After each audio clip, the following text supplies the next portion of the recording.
Welcome inside Appalachia. I'm Mason Adams. This week, we visit Berkeley Springs and sample healing waters from a natural spring so good that even George Washington traveled to check it out. Oh, people swear by that water. They take a bath in it, they wash their hair, they cook, they do everything. We also visit the Cass Scenic Railroad in Pocahontas County, West Virginia. Tourists come from all around to ride its antique trains, and there's a crew of experts who keep them running. I started when I was 15 years old and shot, and I'm 33 now.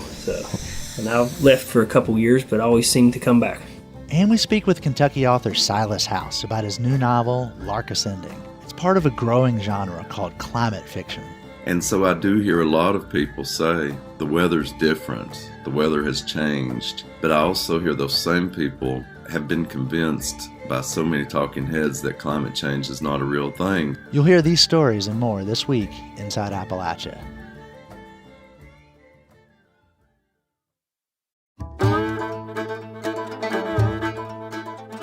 Welcome inside Appalachia. I'm Mason Adams. There are natural springs all over Appalachia. The deep folds of rock that make up our mountains bring water from the depths that trickle out of our hillsides. That's where many people got their fresh water in the years before indoor plumbing. But in Berkeley Springs, West Virginia, people are still filling jugs with spring water to lug back home. Why? Folkways reporter Zack Harold decided to fish around for some answers.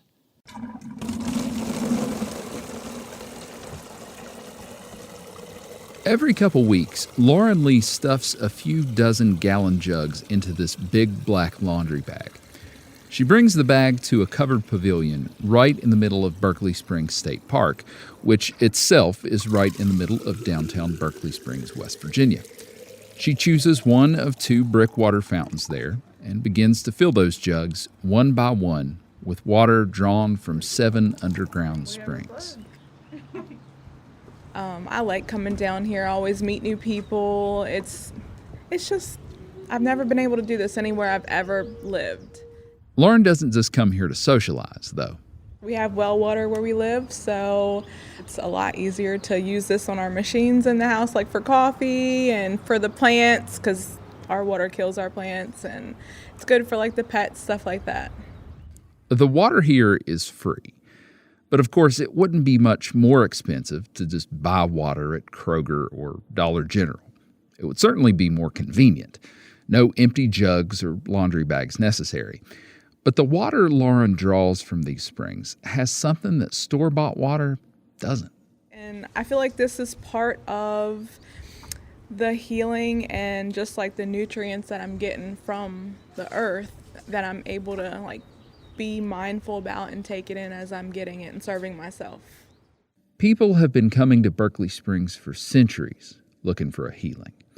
It was native people who apparently introduced Europeans to its medicinal properties. It was already such a popular destination by the mid-18th century that a young surveyor named George Washington made sure to stop by when he visited the area.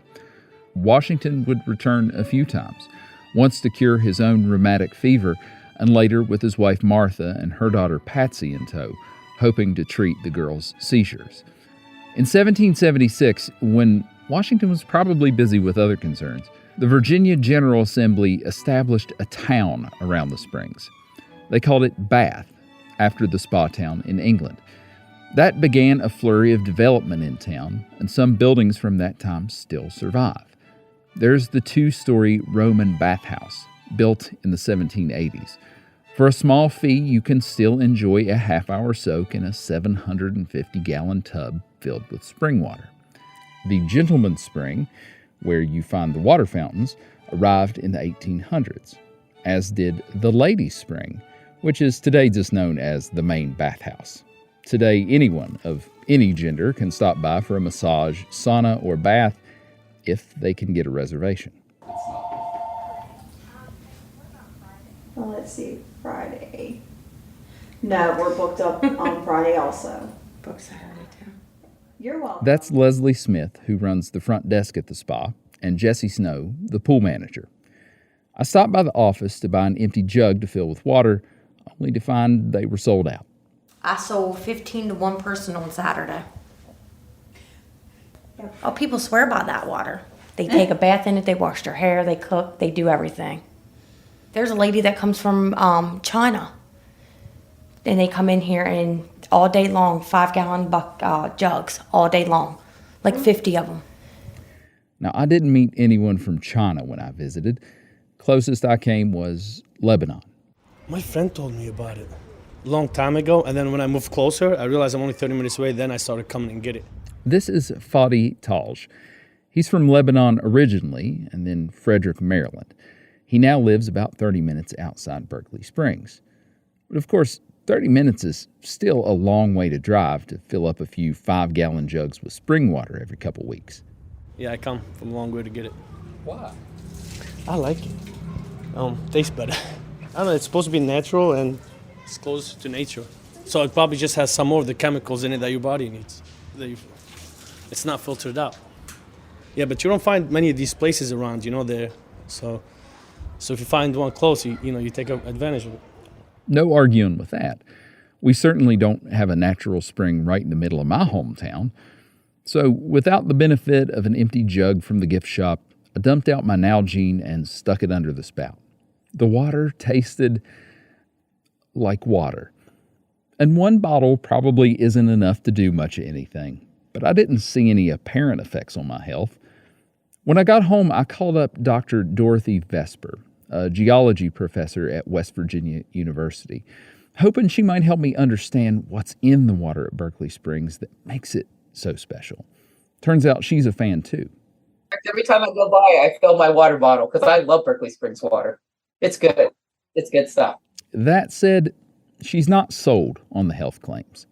A few of Dr. Vesper's graduate students have studied Berkeley Springs water over the years, and there are minerals in the water, magnesium as well as potassium, sodium, calcium, just in very small amounts. Seems to me most spring water you'd have to drink a lot of it to get enough of anything that was nutrient helpful, except for maybe something like calcium. Their research did yield some good news, though. Not all natural springs are created equal. Some are not safe to drink from. Some have been contaminated by their surroundings, and others are actually just discharged from old abandoned coal mines. But Berkeley Springs, pristine. It doesn't have a metallic. It's sort of a soft spring water. I just think it tastes nice. I like it. And I have no qualms whatsoever. I would drink it right out of the spring. But aside from the taste, Dr. Vesper said the water's no better for you than what comes out of the tap at home. So what about the people who feel like they've been helped by the water, healed by it even? Is that all just the placebo effect? Well, Dr. Vesper made clear she's not a physician, but she does have a theory. Personally, if you let me go and spend 2 weeks just sort of hanging out at some springs, I'd feel better. I'd be happy to do it. And there might be something to that, because there is a peacefulness there among the spring-fed pools and the cherry blossoms. Maybe the benefit folks like Lauren and Fadi ascribe to the water actually comes from this ritual of returning to the same place week after week and bringing water up from the earth, just like our forebears have done for centuries. Maybe it's not the magnesium. Probably not the magnesium. Maybe it's the memories mixed in there too. From the town formerly known as Bath, this is Zack Harold for Inside Appalachia.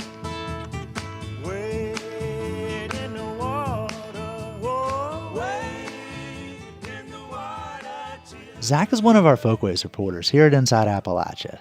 Since 2019, our Folkways team has produced more than 100 stories about Appalachian folk life. That is, traditions being passed down from one generation to the next. This next story is from our Folkways team too, and it shows just how important that generational learning is. One of the people you'll hear is Cass Scenic Railroad senior employee Rex Cassell. He passed away during the making of this story. But during his life, he was a crucial part of why visiting the Cass Scenic Railroad in Pocahontas County, West Virginia, feels like you're stepping back in time. Folkways reporter Lauren Griffin visited Cass and brings us this story. This is the sound of a 1920s Heisler No. 6 locomotive known here as the Durban Rocket. Eager tourists lean out from the open-air coaches as the train departs and begins its journey into the mountains of Pocahontas County, West Virginia. It's a hot summer day, but not hot enough to keep Kentaro Okuni and his family away. Because my son loves, especially for the steam train. Yeah, so this is the second trip to visit here. Okuni traveled from his home in the suburbs of DC with his wife Hiroi and his young son Takenojo to see the impressive Shea steam trains run. Many visitors I spoke to on the train were not from West Virginia. And in the years before the pandemic, it was fairly common for folks to travel to the small town of Cass from all over the world. Riding the train at Cass is a niche experience, one that wouldn't be possible without a committed group of experts who fix and operate the trains. One of those people is Rex Cassell. He's the shop foreman down at the Cass repair shop. Working on these old Shays is something that's unique and different from any job you ever had. Cassell has been working on these locomotives for about 30 years. Like a lot of other engineers, hostlers, and machinists, Cassell is the third generation in his family to work on these locomotives. Well, my granddad worked for the C&O. He walked me on the railroad all the time. He would show me things. Of course, I was a boy and, not understanding, but I did pay attention. But then my dad worked here. He got me in. He'd bring me up here as a little kid. He hustled. I would lay in the floor of the locomotive, and he would cover me up with an old greasy rag that was in there. And I'll never forget, I'd wake up and he'd be shoveling coal over top of me into the fire box, and then I'd go right back to sleep. But yeah, I've been around them all my biggest part of my life. The other guys in the crew refer to Cassell as a wealth of knowledge due to his experience in the field. He's also approaching retirement. Yeah, as of the crew we have right now, I'm probably the oldest that's left here. The old timer, as they would call. Like I say, we've got some younger guys that's coming up. I'm not going to be here forever. Hopefully 2 more years, but yeah, I want to show them what I know, what I called the old timers before me handed down to me. So that's one of the unique and challenging aspects of the job. The locomotives running out of Cass were built in the early 1900s, all the way to the 1950s and 60s. The knowledge on how to repair and run these locomotives is specific to the local terrain and mostly handed down through hands-on learning. When you run up here on our railroad, we probably average 6 to 8% grades all the way 11 miles to Ball Knob and back. It's the only way you can learn how to do it is get in them with the engineer to show you and to learn it hands-on. There's no book out there that will tell you how to do this. One of the members of the younger generation is Dervin Lambert. Like Cassell, Lambert grew up around these trains. His grandfather also worked at the Cass repair shop as a machinist. I started when I was 15 years old in the shop, and I'm 33 now. And I've left for a couple years, but always seem to come back. I want to live here. This is where I choose to live, so this is the job that I enjoy doing for the area. So I'm hands-on, and I don't mind getting dirty and, hot. It's aggravating sometimes, but at the end of the day, it's a good job. So the job is not just running tourist trains. It's also running freight. The freight trains haul a variety of goods with modern locomotives. But it's the antique steam trains that require more effort. And the job is not for everyone, even people who thought they wanted to work on trains. Rex Cassell has seen his fair share of people come and go. They didn't like the dirt, the soot, the smoke, the oil. Your clothes is going to stay stained. You go out here, you're black most days. It's a dirty job. It's not a job for somebody who wants to stay clean. And they're hot. They are terrible hot. The hot sunny season, like today where it's probably 80 out there, these locomotives probably averaging anywhere between 130, 150 degrees. It's hot enough on the engineer sitting there. You can't get out of it. And the fireman, he's shoveling 4 ton of coal, so in that heat. So, yeah, it's a hard job. It's important for the railroad company to find committed folks who can handle the dirty, hot work. But the population here is shrinking, and the field is primarily dominated by workers who are men. so the railroad has expanded their employee search pool beyond the region. One person who doesn't mind the rough conditions is Matthew Hooser. He's one of the newest recruits, along with his friend Brown Culp. Well, long story short, both of us volunteered at the North Carolina Transportation Museum in Spencer, North Carolina. That's how we both kind of got started into this career, I guess you could say. And one year we decided to kind of make a father-son trip. His dad and my dad, we paired together, came up and rode Cass a couple years ago. We really enjoyed it. Ever since then, I guess you could say we kind of fantasized on, it'd be great to kind of work up there. It seems like, all the steam engines and everything like that, take our passion and take it to another level. Hooser is the engineer for the morning ride on the Durbin rocket. As an engineer, Hooser is responsible for running the engine, keeping it lubricated, watching the track for obstacles, coordinating with the train conductor, and helping the trip run as smoothly as possible. His friend Culp is a fireman, which means he fuels and maintains the fire in the locomotive during trips. People like Hooser and Culp are important for the future of the trains in Cass. Hopefully, the younger generation we've got coming up here will keep them going for generations to come. If we can still afford to run them. It's getting to where it's starting to really be hard.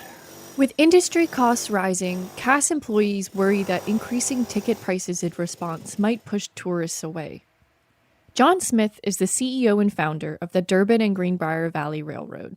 He controls the finances. Our ticket price is still probably on the lower end of some of the other railroads around the country, but we're not in the middle of a metropolitan area or near one even. So everybody comes here has to drive here to get here. So it's kind of an expensive thing to do, more than just drive 20 miles to go to a zoo or something. The biggest question mark is, are we going to have the base of customers that we had before? But there's an element to Cass that keeps drawing folks back, whether to work or to visit. Just riding a train, I don't know what it is, especially if you're in like one of those air-conditioned cars whipping down the tracks over on the Central. It's pretty cool. Even the ride here, with all the noise and everything else, it's like almost musical. It has that kind of effect on you. So when you hear a steam whistle a mile away, there's no one wouldn't say that's one of the coolest things I ever heard. Which is why, for now, the trains are still running and drawing people to Cass, West Virginia. With Inside Appalachia, I'm Lauren Griffin. To see photos of the antique trains at Cass and the crew who keep them running, visit our website, wvpublic.org. And thanks to Walter Scriptunas for his help with this story.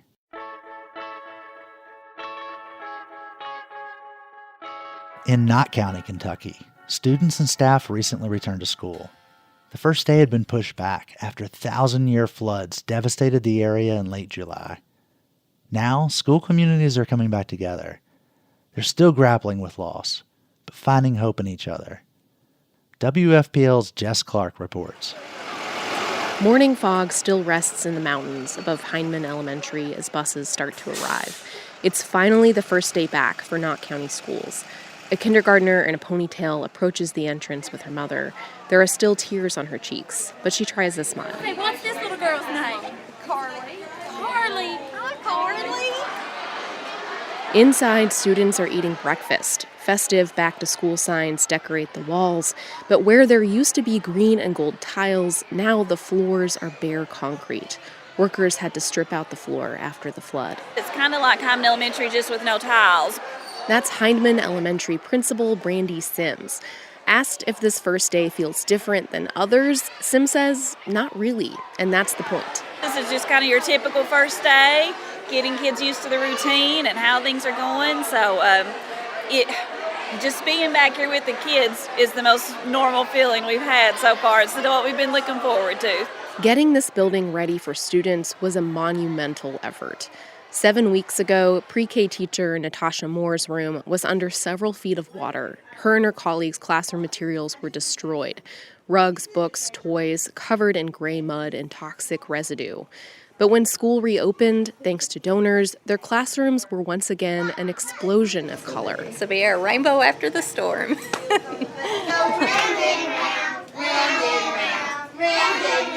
Most important to Moore, all her students are safe, and they're all coming back.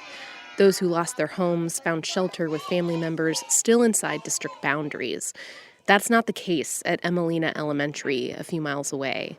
Special education teacher Kimberly Mosley is in her office going through stacks of files. Right now we're in the process of getting the folders for the kids that have left us and had to go to other schools because they've been relocated, some at the campground, some at the lake. Some have just moved because they can't find permanent residence here. At least 5 students have gone to other districts, but Mosley believes that number may grow. Then there are records belonging to Madison Noble, who would have been in 2nd grade this year at Emelina. She died with her siblings in the flood. Mosley can't bear to look at the file. So I just put it in the bottom drawer and that's where it'll stay. So I don't know. It's just been working through things like that all day long. It's a little challenging. The district has mental health practitioners on standby for students and staff who need to talk about the trauma they've been through. But so far, Mosley says kids have just been excited to be back. They're not talking yet about the flood. Please bring back the sheet we worked on. 4th grader Brantley Roark lost his home in the flood and is living with his grandmother now. He's glad to be back in the classroom. I feel good coming back to school because you can see your friends again and stuff. Outside on the playground, teacher Heather Hammond is supervising her 2nd graders during their recess. The fog has burned off the mountains, and it's sunny and warm. One of Hammond's students runs up to her and hugs her around the legs. When we first get out here, I'll start sweating. Oh, mercy. But I'm okay. But you're okay. All right, as long as you're okay. Like many teachers in Knott County, Hammond's focus these first few weeks will be on her students' social, emotional needs rather than academics. When I prayed last night and I prayed this morning, it was for them to be able to see Jesus pouring out of me into them, because what they went through this summer, I just want them to know they're loved. And it may take a while before the learning starts, but they've just been through so much to be so little. Hammond doesn't know yet what her students have seen and been through, but when they're ready to talk about it, she'll be ready to listen. I'm Jess Clark in Emelina. Coming up, Kentucky writer Silas House speaks with Inside Appalachia. You know, when I think of contemporary Appalachia, I think that you just can't deny that our culture is such a tangled knot of Native American, African, and Scots-Irish influences. That's after the break. You're Inside Appalachia. I'm Mason Adams.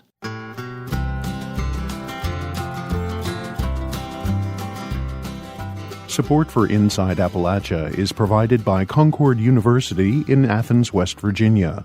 With career-focused liberal arts education in more than 80 degrees and programs to pursue various career options, not just a single job. More at concord.edu.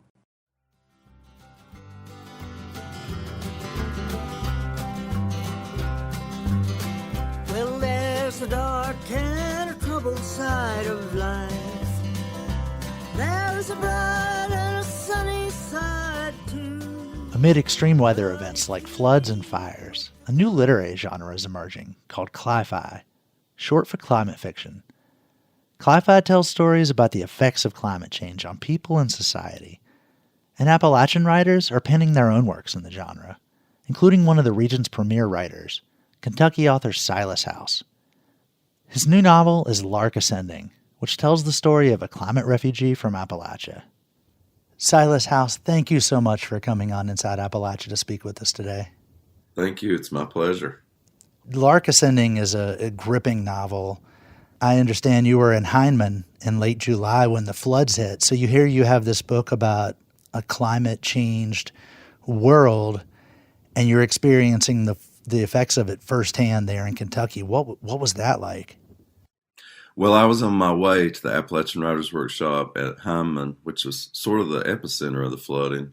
So I wasn't there, but I was there after the floods hit and worked in some of the flood relief. And I think, a whole lot of people realized climate change has come to us, and it's undeniable. In that particular flood, it was just so quick, and the rain was so violent. It's just undeniable that it's something new, It's something, that we didn't experience in our childhoods. It's different. It's here, What's your sense of how people in Appalachia feel about climate change? It seems like it's still politicized, but at the same time, people see the weather, and even if they don't believe it's man-made, they see the effects in the coal industry and the gas industry. What's your sense of where Appalachia is on climate change at the moment? That's an interesting question because it makes me think of growing up, how important the weather was. Everyone commented on the weather all the time. And so I do hear a lot of people say the weather's different, the weather has changed. But I also hear those same people sort of have been convinced by so many talking heads that climate change is not a real thing. So it's like on one hand, I hear people in my family verify it, by saying this didn't happen when I was growing up, but at the same time, sort of denying that it's, because of climate change. So I think, there's so much bad information out there, and sort of one of the best things about the internet is how much information it gives us, and also the worst thing about the internet is how much information it gives us. Tell me a little bit how you conceived this story and then wrote it. Well, the family who is at the center of this book they're from the West Virginia-Maryland border. They live in a very small town right there. The climate change has fueled ferocious forest fires that are spreading from the west. At the beginning of their story, they have to leave Appalachia, central Appalachia, and actually going up into Maine. And then from Maine, they go to Nova Scotia, then across the Atlantic, and finally to Ireland. So they're making this sort of epic journey out of Appalachia and across the sea to what so many people think of as a homeland of Appalachia. When I think of contemporary Appalachia, I think that you just can't deny that our culture is such a tangled knot of Native American, African, and Scots-Irish influences. All three of those cultures come together to make the Appalachian culture, to my mind. And so in a way, this family's sort of making a reverse journey. So I do think of it as sort of a global Appalachian story. And I also think, to go back to the flooding, a lot of people have talked about Appalachia as a refuge when climate change, goes into higher gear. But in fact, I think Appalachian people are going to suffer greatly at the hands of climate change. And a lot of that has to do with the way that, it's been treated as a sacrificial ground for over a century by the rest of the country, the rest of the world, the way that has changed our topography, our drainage, our aquifers, etc. So I just don't think you can separate Appalachia from climate change and climate refugees, which is something we're going to be talking more and more about. So I was thinking about all those things when I was writing the book, and how we have to be thinking about those things. We don't have any choice now. One of the things that strikes me about Lark Ascending that is very quintessentially Appalachian is the way in which you write these moments of joy into what is otherwise a dystopian story. Like there's one scene where Helen finds sardines in a canteen and red and purple socks. And the characters that are talking about are so excited and joyful about that. And then another section, they're describing how birds move and the passage of evening to night. Would you mind reading that excerpt from the novel where they're discussing that? We walked into the purpling of evening, the gloaming, Helen announced, and I wondered how the world had known in all this time to start its way toward nighttime without Helen around to speak it into being. Why do you call it that? I asked her. She was balancing herself with her arms out as we crossed a jagged line of stones across a quickening stream. What would you have me say instead? Dusk, twilight, I answered, watching the cliffs above us. I was always more nervous around rushing water like this because it limited what we could hear of the rest of the world. But the word gloaming is so much lovelier, she said, as if that was that, the end. Tall pines loomed all around us, fragrant with sweetness, and then we came into a clearing where we could see the silhouette of mountains against the darkening sky. I should think we're 2 days' walk from Glendalough, Helen said, more to herself than me. Several starlings rose from an ash tree atop the wooded hill before us. At least 100 fluttered skyward. They all moved together, as if they could predict each other's movement. They swooped down and up, and in a spiral movement, an undulation, dozens of birds moving, as if they were of one mind. I had seen this happen before, but it always felt like a kind of magic. A murmuration, Helen breathed out. Yeah, I'm struck by that mix of joy, even within a dystopia. Can you talk about that aspect of the novel a little bit and how it reflects Appalachia? Well, I'm so glad you asked that because, anytime you're writing a book that has an issue at its core, no reader will really care about that unless you create a human story that grows out of that issue. And so this is not a book, where you're constantly being harangued about climate change or the demise of democracy or things like that. But it is a book in which the characters have been affected by those things. But the most important part is the human story. You have to create characters that readers care about. And I hope that I've done that in this book. But it is a book about grief. To me, that's the central theme. It's about grieving the loss of someone you love. It's about grieving the loss of your country. It's about grieving the loss of normalcy. To sustain myself and the reader for almost 300 pages, I have to have these moments of joy and wonder and beauty throughout the book. And really, that's how we get through grief. The only way you can get through the darkness of grief is to recognize these moments of beauty and joy and wonder. And one way I'm able to do that in the book is that one of the main characters is a dog. And so, as far as we know, dogs are not aware of their mortality. The dog is not aware that it's walking through an apocalyptic landscape, and so the dog is able to hold on to this joy and this hope in a way that the humans cannot. And so some of the chapters are from the point of view of the dog. And, one of his great joys is olfactory. It's all about what he's smelling. And so I had to latch on so much to scent in this book. And when you're, spending years writing a book and you're thinking a lot about just the sensation of scent, it does make you think more about that sense of wonder and joy and those little moments of joy that really carry us through the darkness. Yeah, and it's interesting you mentioned Seamus and Lark. Seamus is the dog, but that is the one of the few relationships in Lark Ascending that is completely trustworthy. There's no doubting, there's no distrust. And that seems like a theme too. There's a part where Helen, one of the characters, tells Lark, "Don't go trusting everyone, Lark. But if we can't trust a few people in this world, then there's no point at all. It's one of the things that gets us through." And that seems like a particularly resonant message in this time we live in, where there's so much division and distrust and polarization between people, even neighbors.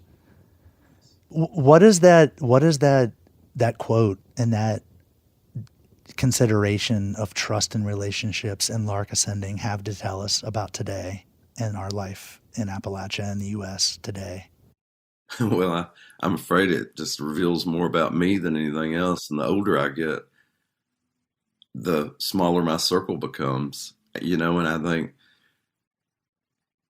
the fewer people that I truly trust. And I just think that's a lesson of aging, that, you sort of gather in your true friends and your true family and you depend more on them. And it's really easy to understand those loyalties in a much deeper way. I turned 50 while I was writing this book, and I think that shaped a lot of my point of view on those things. But at the same time, I was thinking about, if you are a person who has lost everything and everybody, I mean, Lark has lost every person he's ever loved. And in the book, he's trying to create a family for himself in the form of this dog, Seamus, and the mysterious Irish woman, Helen. And so, he has to be very careful in creating this family. One of the themes that runs through all of my work is the idea of created family. As a gay person, that's been a cornerstone of my life. You have to have not only a blood family, but a found family or a created family. And I think that's commentary on that, that a lot of the times this sort of found family is immediate. It's very instinctual. And so you have to really hone your trust instincts in that way. So that's what Lark is doing in the book. Silas House, it's been wonderful having you on Inside Appalachia. Thank you so much for coming on and speaking with us. Thank you so much for reading the book. I appreciate it. That was Kentucky writer Silas House. His new novel is Lark Ascending. It's available now. Before many bridges were built, people used ferries to get across the sprawling Ohio River. Now only 5 of these boats remain in use. But, as Liam Niemeyer reports, the ferry boats that still chug along are the heartbeat of some small communities in the Ohio Valley. It's been his routine for decades at the Cave and Rock Ferry, shuttling passengers between Crittenden County in western Kentucky and southern Illinois. Cars rumble onto the barge. The barge is unchained from the dock, and the boat named Lonnie Joe roars to life, pushing from the bank of the Ohio River. 62-year-old boat pilot Rick Turner knows this wheelhouse like the back of his wrinkled hand. Yeah, this is your steering rudder right here. We don't have backing rudders on this boat. It's single engine. And some of the gear displays in the boat are just a bit younger than he is. Oh yeah, it's pretty. Just comes natural anymore. This free ferry ride takes about 500 cars across the river each day, including trucks carrying lumber, tourists that come all across the country, and Clara Talbert, who's been riding the boat since the 1960s. I mean, I've got 6 grandkids, and they've all grown up riding it back and forth. So it's just a part of our life. It's just part of our life. And ferries like these used to be a part of life for many more Ohio River communities back in the day, from Huntington, West Virginia to Shawneetown, Illinois. Several of the ones that still exist started in the early 1800s when they were much more of a necessity for trade and transportation. Travis Vasconcelos with the Howard Steamboat Museum in southern Indiana says Louisville had 4 river ferries at one point. One kept operating into the 20th century, but then a passenger bridge was built in 1929. And when it did, the ferry boat business literally dried up and died overnight. And it was kind of sad because it was a over 100-year-old ferry operation. And many other river ferry crossings met a similar fate when bridges were put in decades ago. Vasconcelos says there have been a couple of attempts to bring back a ferry operation in Louisville to no success. He says the nostalgia and history of such ferries is worth preserving, but some people need more than that to buy in. At least one Ohio River ferry gets rented out for events like dances. If you're not just preserving a roadway connection between the banks, then you have to offer something that gets people involved, and that's the sad part because it's taking away from what the experience really is. A ferry can preserve a community's cultural heritage. Gary Bowden is the president for the Sistersville Ferry Board, which traverses the Ohio River between West Virginia and Ohio. I use the term sometimes a West Virginia treasure because it's the last operating ferry in the state. The ferry's existed since 1815, but was at risk of closing recently because they were struggling to find a new boat pilot. The previous pilot eventually came back to run it.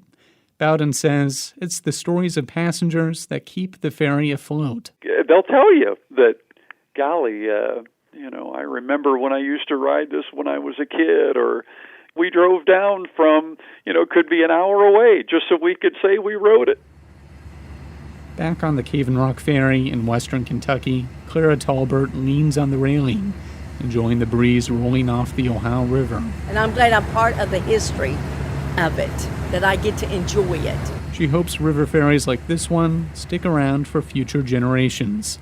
For the Ohio Valley Resource, I'm Liam Niemeyer. The Healing Appalachia Music Festival returned to Greenbrier County, West Virginia in September. Headlined by Eastern Kentucky's Tyler Childers, the festival's gone from a single day to two, and included performances by Arlo McKinley, Margot Price, and Galactic, among others. But the festival has a larger mission than just having a good time.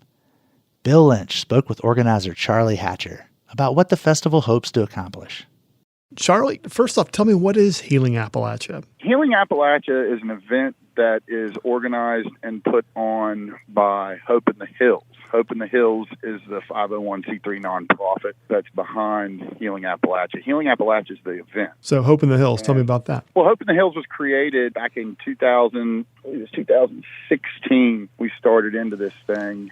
Basically, I had a friend of mine, her son had passed away. I dealt with a lot of death, I felt, that year from friends of mine that have passed away due to overdose, drug abuse. And when my friend called, that was kind of the proverbial straw that broke the camel's back. At that point, I just sat there and thought, to myself, I want to be a part of the solution to this and not sit on the sidelines and start helping my neighbors and start helping my friends, start helping my family. If you live in Appalachia, everybody knows somebody. I always say, whether it was your brother, your preacher, your teacher, your mother, your cousin, if you live here, you've been affected by it in one capacity or another.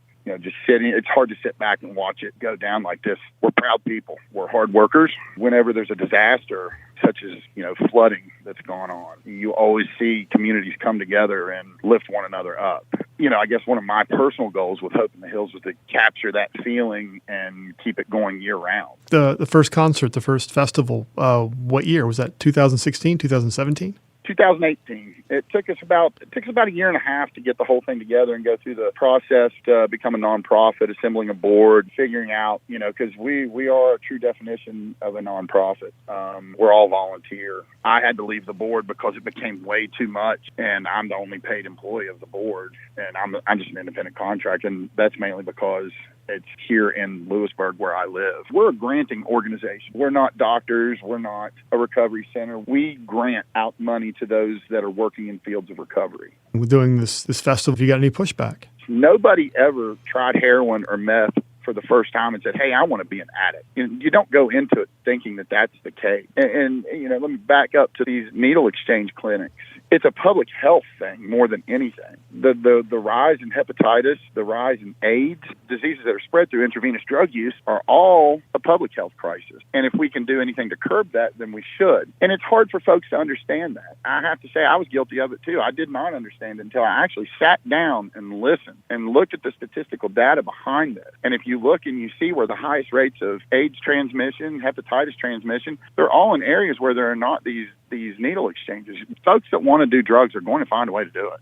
They are. But if we can get them into these clinics where we're giving them clean supplies and getting a moment to talk, it was all worth it. Because if that one moment stuck and they said, you know what, man, I'm ready. I'm ready to find the change. I don't want to be this anymore. Then it was all worth it. If you look at these areas where these clinics are available to folks, the hepatitis and AIDS numbers are down. A big problem with drug abuse is theft. People break into your tool shed and steal your weed eater and things of that nature. And people get angry, and they should be angry. But be a part of the solution.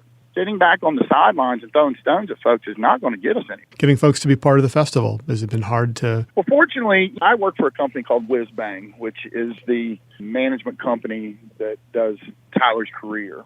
And Tyler's a friend of mine. I've known Tyler, I think we first met in 2016, and I spoke with Ian Thornton. He is Tyler. Ian said, well, let's talk to Tyler and see if this is something that he would be willing to be a part of. And he's been a great partner. He grew up in Appalachia. He knows what it's like. And he's always, anytime we've ever been there in need, he was always there to help us. And he's been a great partner in this. Also, you look into the music community, the unfortunate thing there is substance use disorders, very prominent in the music industry. I mean, look at all the greats that we've lost due to drug abuse, alcohol abuse over the years. So folks, it becomes easier when they understand who we are and what we do. It's not just about music, though. You've got some other things happening during the festival, right? Oh, yeah. It's definitely not just about. We have over 30 service providers from eastern Tennessee, North Carolina, West Virginia, southeastern Ohio, Pennsylvania. They're people that come in. We don't advocate for one type of recovery. We do, because each person's different. We advocate for what works best for you. So that's why we have different service providers coming in from all over the place. And in hopes someone might say, and another thing, too, we have over 31 states represented in ticket sales this year. So maybe someone comes here and says, oh, man, you guys are in our neighborhood. My cousin, he's not doing so good. Maybe we can get him down to talk. That's the hope behind it all. It's a hope that there is light at the end of the tunnel. And my hope is that everyone can see that. It is a hard path. And it's a hard road. But people do recover, man. I've got friends that have, they're in, 10, 11 years of sobriety and recovery. And it's a struggle for them every day, but they stay strong and they're prominent people. I mean, they're out here, folks that you never thought would ever hold down a job. They're just out here having 2 and 3 jobs, taking care of their kids, getting married, taking care of their neighbors, looking after people. So it is possible to recover. And the hope is that someone will find one of these recovery booths or places of recovery at our event and maybe be able to help a friend. For more information about the Healing Appalachia Festival or Hope in the Hills, visit healingappalachia.org. We close out the show with Jim Lang, the host of West Virginia Public Broadcasting's music show, Eclectopia. Along with a broad interest in all types of music, Jim spends time hiking, mountain biking, and studying the sounds of nature. He sent us this seasonal radio postcard. Fall is here. No doubt about it. Even before the calendar declares the autumnal equinox, it was already here. And I think most of us felt it. For me, it begins with the cicadas in August. The cicada song is not at all subtle. It's raspy, even rude. Then in September, there are the katydids.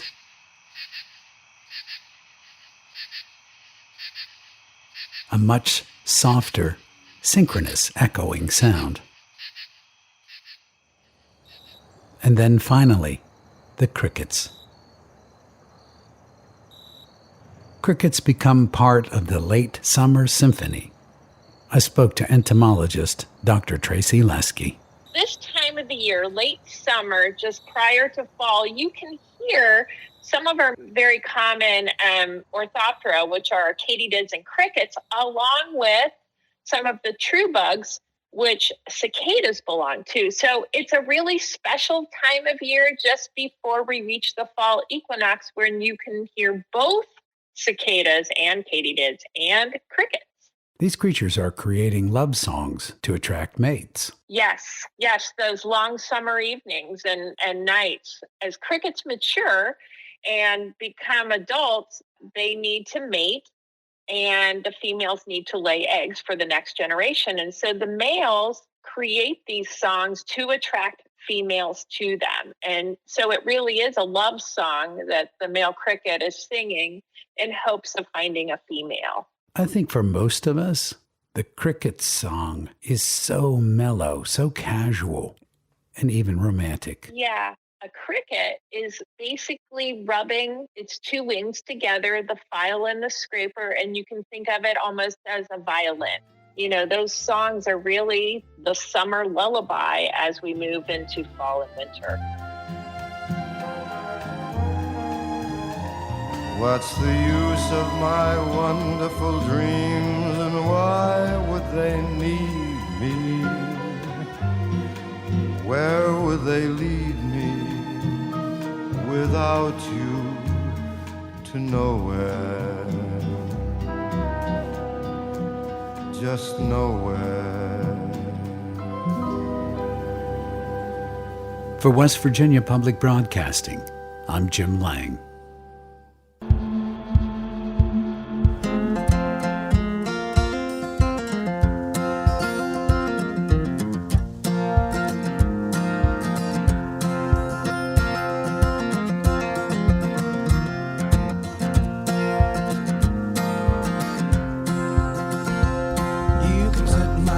house on fire, baby.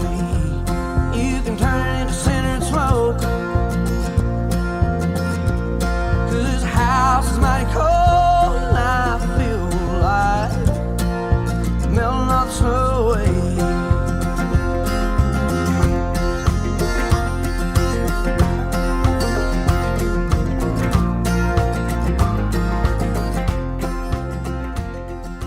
Till next time, thanks for joining us as we journey throughout Appalachia. Our theme music is by Matt Jackford. Other music this week was provided by Appalachian Roadshow, The Company Stores, June Carter Cash, and Tyler Childers. Bill Lynch is our producer. Alex Runyon is our associate producer. Our executive producer is Eric Douglas. Kelly Libby is our editor. Our audio mixer is Patrick Stevens. Xander Alloy also helped produce this episode. You can find us on Instagram and Twitter @InAppalachia. You can also send us an email to insideappalachia@wvpublic.org. Visit wvpublic.org/InsideAppalachia to subscribe or stream all of our stories. Or look for Inside Appalachia on your favorite podcast app. Inside Appalachia is a production of West Virginia Public Broadcasting. Support for Inside Appalachia is provided by Concord University in Athens, West Virginia, with career-focused liberal arts education in more than 80 degrees and programs to pursue various career options, not just a single job. More at concord.edu.